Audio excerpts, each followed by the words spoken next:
जिले और आसपास के क्षेत्रों की खबरों के लिए देखते रहिए समय किरण न्यूज।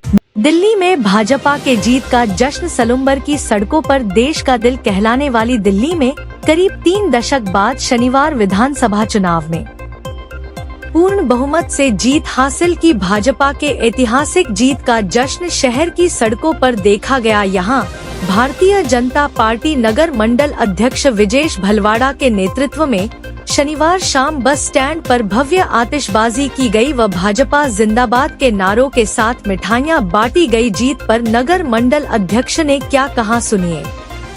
में जो प्रचंड जीत हुई है, सर्वप्रथम मैं भारतीय जनता पार्टी के सभी ज्येष्ठ श्रेष्ठ मेरे कार्यकर्ताओं को बधाई देता हूं कि आपकी जो आपदा सरकार थी दिल्ली में, उस सरकार को जो दम्भ था कि और भ्रष्टाचार में अखंड डूबी हुई सरकार थी और पिछले कई वर्षों से उसने दिल्ली की जनता त्राहिमाम कर रही थी।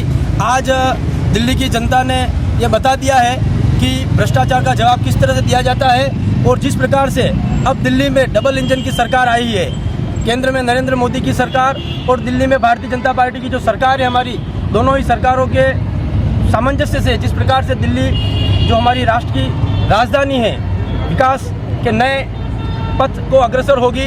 और आप सभी कार्यकर्ता बंधुओं का एक बार पुनश्च मैं हार्दिक बधाई एवं धन्यवाद ज्ञापित करता हूं कि आप सभी यहां पर पधारे और हमारे इस कार्यक्रम में हिस्सा लिया। दिल्ली की जीत पर एक बार पुनः आप सभी को हार्दिक बधाई, धन्यवाद। जय श्री राम। दिल्ली विधानसभा चुनाव के आज परिणाम देश के सामने आ चुके हैं। जिस तरह से विगत 11 वर्षों से दिल्ली में आम आदमी पार्टी की सरकार थी और अरविंद केजरीवाल उसके मुखिया थे।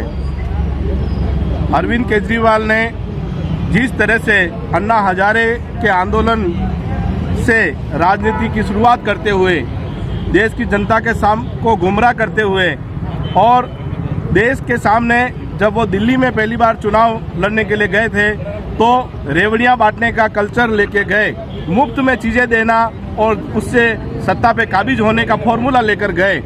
उस फॉर्मूले से वो चुनाव जीतने में कामयाब भी हुए, परंतु इस 11 वर्षों में दिल्ली को क्या मिला और क्या नहीं मिला ये सब हम देख चुके हैं, हमारे सामने हैं।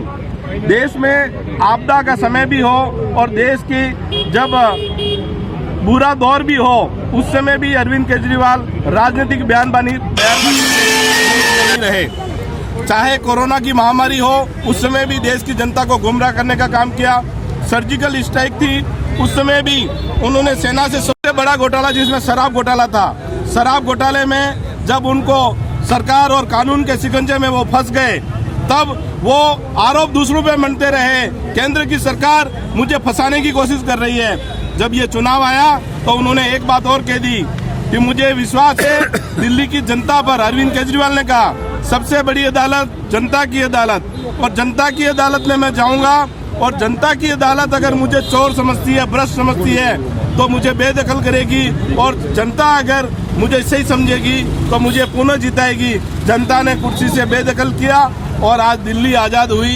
इस सबके लिए दिल्ली की जनता को बहुत बहुत बधाई, बहुत बहुत साधुवाद।